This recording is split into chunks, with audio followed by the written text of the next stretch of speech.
আসসালামু আলাইকুম।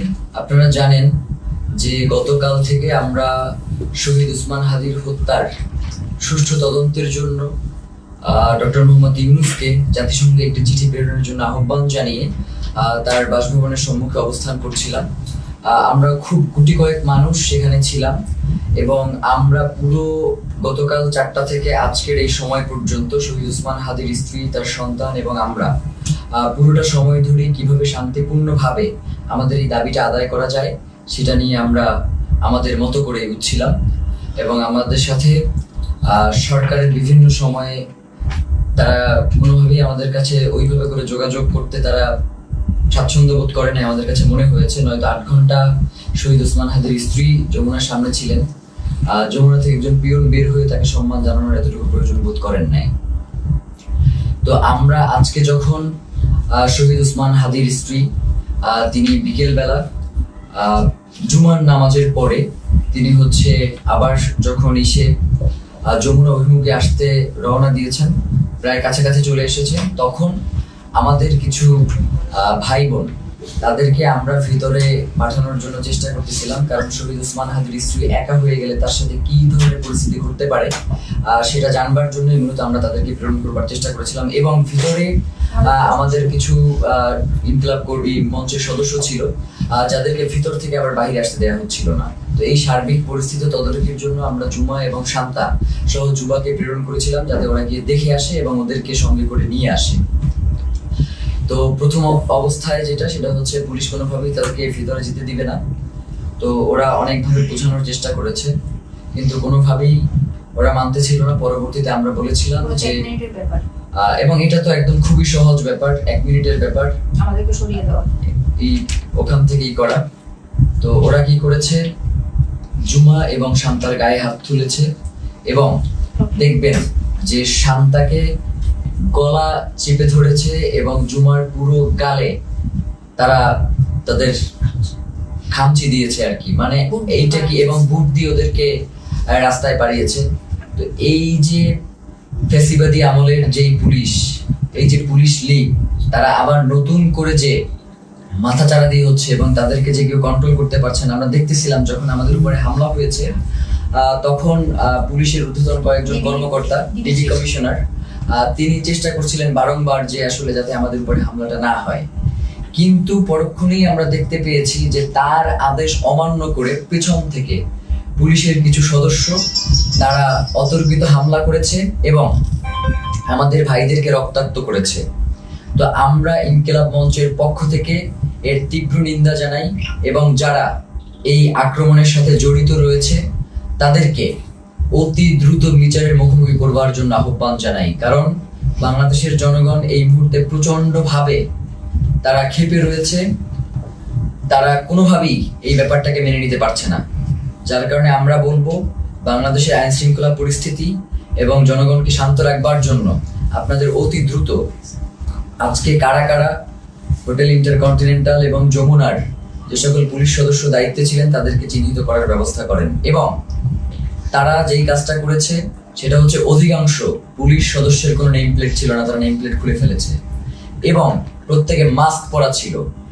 এই যে মাস্ক পরে নেম প্লেট খুলে যে হামলা, এই হামলা তো আমরা, এবং হেলমেট পরে এই হামলাগুলো তো আমরা দেখেছি ফ্যাসিবাদী হাসিনার আমলে। তাহলে কি এখন যমুনা পাহারা দিচ্ছে বা যমুনায় বসে আছে কি হাসিনা সেই ফ্যাসিবাদী আমলের পুলিশ লীগ কিনা সেটা আমরা জানতে চাই। সেই সাথে এসএসএফ আজকে প্রচন্ড রকমের দুর্ব্যবহার করেছে আমাদের সাথে, আমাদের যুবাকে রাস্তায় ফেলে মেরেছে এবং মাথায় আঘাত করেছে, ছাদকে মেরেছে।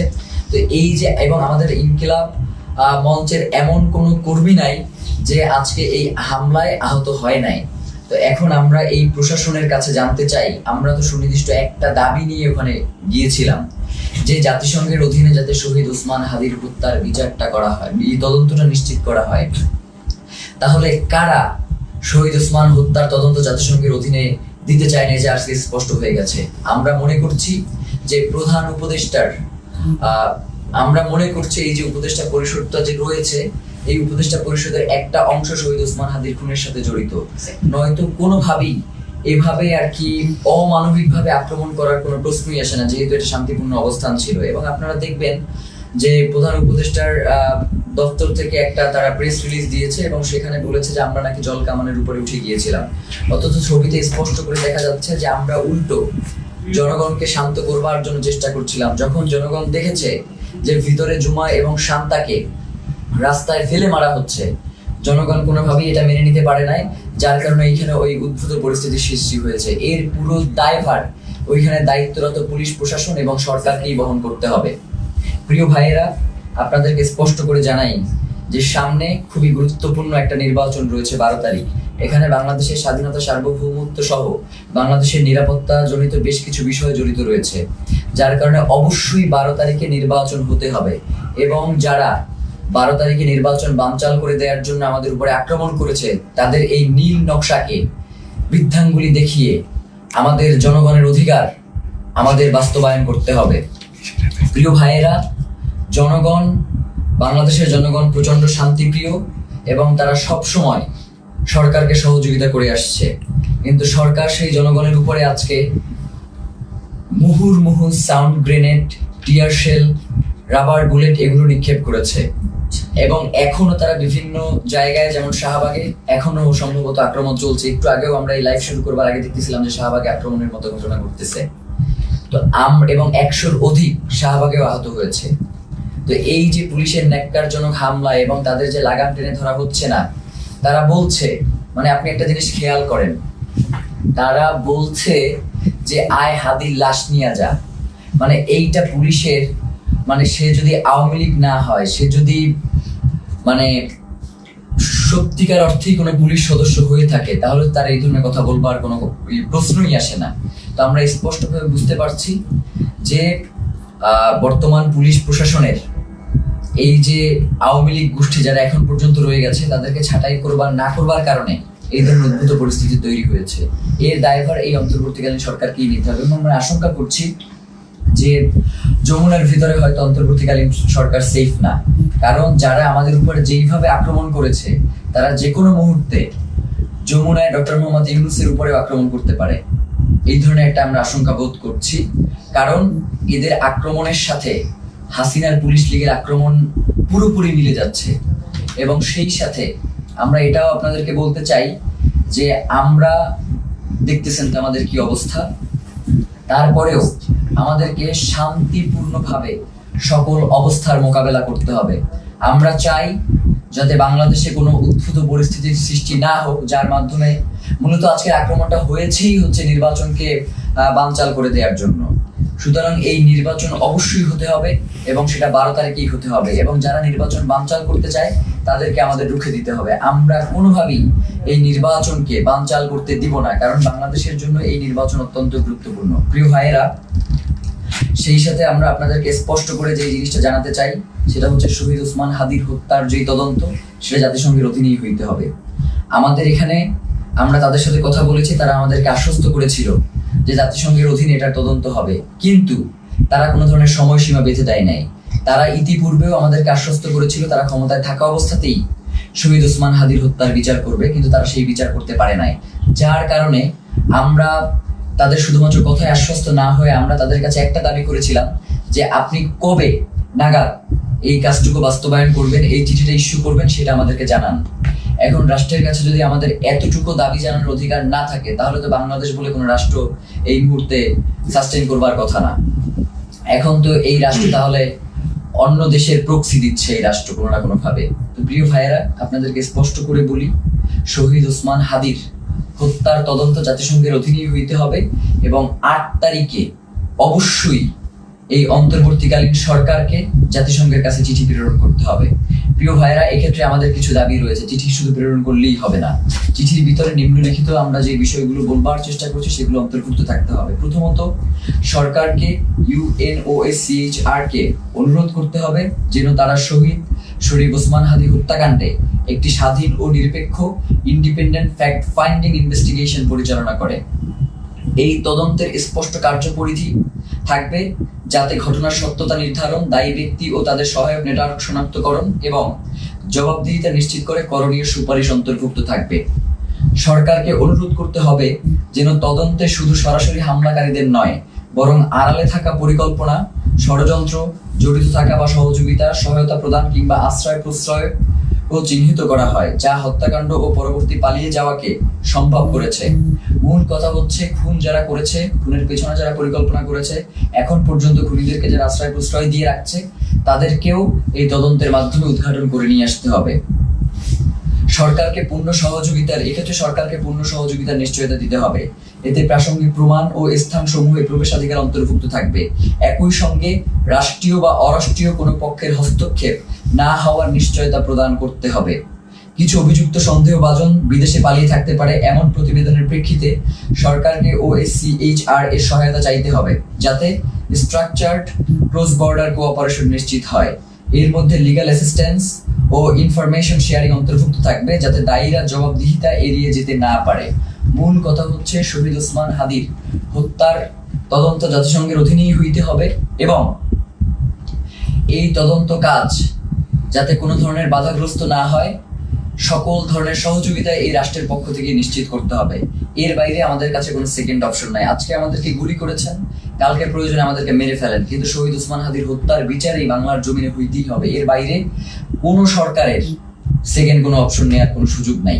প্রিয় ভাইয়েরা, আপনাদেরকে বলি, এই যে আজকে আমাদের উপরে যে ন্যাক্কারজনক হামলা হয়েছে, এই ন্যাক্কারজনক হামলার পিছনে কারা রয়েছে, কারা আমাদের উপরে অতি উৎসাহী হয়ে আক্রমণ করেছে এবং আমাদের ভাই বোনদেরকে, মানে একটা মানুষকে আসলে কতটা বাড়ি দেয়া যায় লাঠি দিয়ে, আমরা এটা প্রশাসনের কাছে জানতে চাই। একজন মানুষকে আমি ভিডিওতে দেখেছি 30 থেকে 32টা বাড়ি দিয়েছে। যতক্ষণ পর্যন্ত সে ওইখান থেকে নিরাপদ দূরত্বে না যাইতে পারছে, ততক্ষণ পর্যন্ত একজনের পরে আরেকজন তাকে আঘাত করতেই ছিল। ব্যাপার যেটা করতেছে সেটা হচ্ছে, আমাদের কাছে মনে হচ্ছে যে এই প্রশাসন এখন আর অন্তর্বর্তীকালীন সরকারের কথায় চলে না। এই প্রশাসনকে কেউ নিয়ন্ত্রণ করছে। সেই নিয়ন্ত্রক কারা, সেটা বাংলাদেশের জনগণের কাছে সরকারকে জানাতে হবে।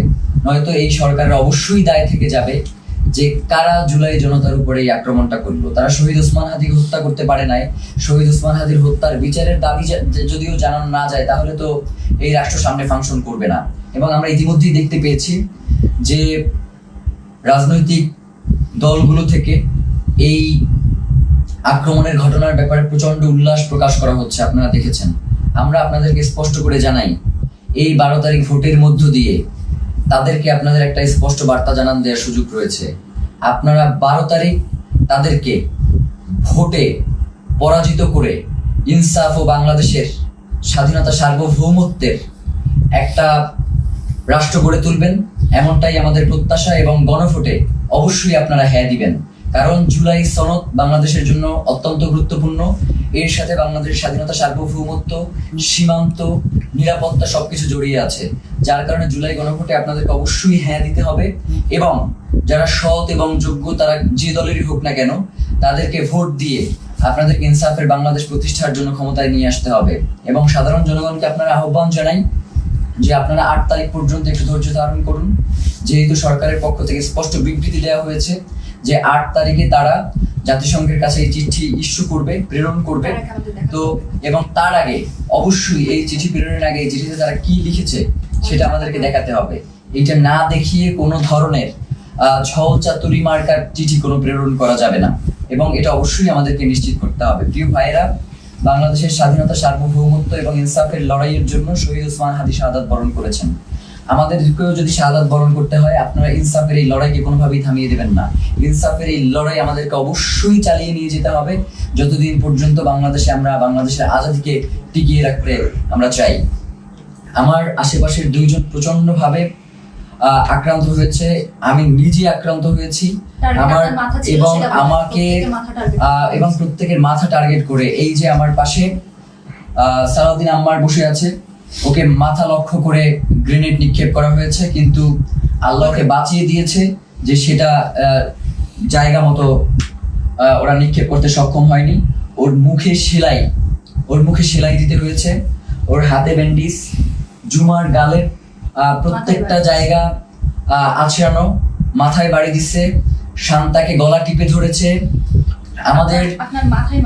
আমাদের এবং ইনকিলাব মঞ্চের যারা ভিতরে ছিল, আমাদেরকে ওখান থেকে আমাদেরকে গুলি করে রাবার বুলেট নিক্ষেপ করে সরিয়ে দেওয়ার পরে তারা আমাদের যে সকল ভাই ভিতরে আটকা ছিল শত শত পুলিশ গিয়ে তাদেরকে নির্বিচারে পিটিয়েছে।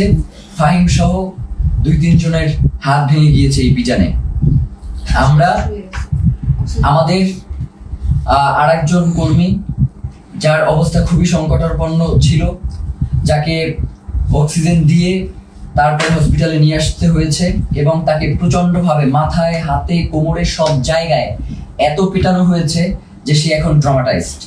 আমরা জানাতে চাই, এই সরকারকে বলতে চাই, আপনি অতি দ্রুত কারা এই আক্রমণ করেছে তাদেরকে চিহ্নিত করে বিচারের মুখোমুখি করেন, নয়তো যে কোনো পরিস্থিতির জন্য আপনাকে অবশ্যই দায়ী থাকতে হবে। কারণ বাংলাদেশের জনগণ ততক্ষণ পর্যন্তই শান্তিপূর্ণ যতক্ষণ পর্যন্ত জুলাইয়ের প্রেক্ষাপট তৈরি না হয়। আপনারা কিন্তু খুব তাড়াতাড়ি একটা জুলাইয়ের প্রেক্ষাপট তৈরি করে ফেলতেছেন। এখন যদি আপনারা এটাকে কন্ট্রোল করতে না পারেন তাহলে বাংলাদেশের স্বাধীনতা, সার্বভৌমত্ব কিন্তু টিকবে না। এবং আপনাকেও, প্রধান উপদেষ্টা আপনি আছেন, আপনি আমেরিকাতে চলে যাবেন সেটা হবে না। আমাদের কাছে জবাবদিহি করে এরপরে আপনাকে আমেরিকা যেতে হবে যে কেন জুলাই জনতার উপরে, শহীদ ওসমান হাদির ভাই বোনদের উপরে এভাবে ন্যাক্কারজনক হামলার মতো ঘটনা ঘটানো হলো। ছাত্র ভাইদেরকে উদ্দেশ্য করে বলি যে আমাদেরকে ধৈর্য ধারণ করতে হবে এবং আমাদেরকে এই লড়াই কৌশলের মধ্য দিয়ে আমাদের যাতে মনোবল ভেঙে না যায় আমাদেরকে সে ব্যাপারে সচেষ্ট থাকতে হবে। এই লড়াই তো একদিনের লড়াই না, আমাদের আজাদির লড়াই চলছে এবং আজাদির এই লড়াই চলবে। আমাদের এখন পিঠ থেকে গিয়েছে, আমাদের আসলে আর পিছনে যাওয়ার কোনো সুযোগ নাই। এখন থেকে আমাদেরকে সামনেই এগিয়ে যেতে হবে। 8 তারিখ পর্যন্ত যেহেতু সরকার সময় চেয়েছে, আমরা সরকারকে সেই সময়টুকু দিলাম। সে যদি এই সময়টা আগেই ঘোষণা করতো তাহলে তো এই ধরনের কোনো পরিস্থিতি তৈরি হতো না। যার কারণে আমার কাছে মনে হয় যে সরকার ইচ্ছাকৃতভাবে এই ঘটনা ঘটিয়েছে। এর দায়ভার সরকারকেও বহন করতে হবে। বাংলাদেশের জনগণ এই অন্তর্বর্তীকালীন সরকারকেও ছেড়ে দিবেন, এটা বলে দিলাম। আজকের মতো আমরা সবাই প্রচন্ডভাবে আহত অবস্থায় এখানে বসে রয়েছি। ফাহিমের দেখেন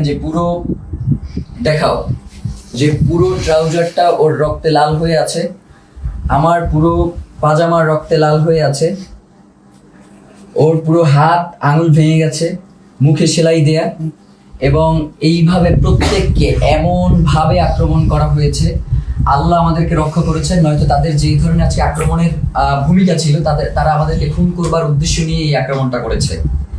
তো আমরা আমাদের এক ভাইকে হারিয়েছি, আমাদের কোনো এরপরে যদি আমরা আমাদের কোনো ভাইকে হারাই, এরপরেও নির্বাচন দিতে হবে, নির্বাচন পেছানো যাবে না। নির্বাচনের পরে যে রাজনৈতিক দল ক্ষমতায় আসবে তারা যদি এই ব্যাপারে কোনো সুষ্ঠু পদক্ষেপ না নেয়, আমরা শুধু বলি ব্যাপারটা এমন না, আমরা তাদের জীবনকে জাহান্নাম বানাই দিব বলছি, তাদের জীবনকে জাহান্নাম বানাই দেবো, এই কথা বলেই শেষ করলাম।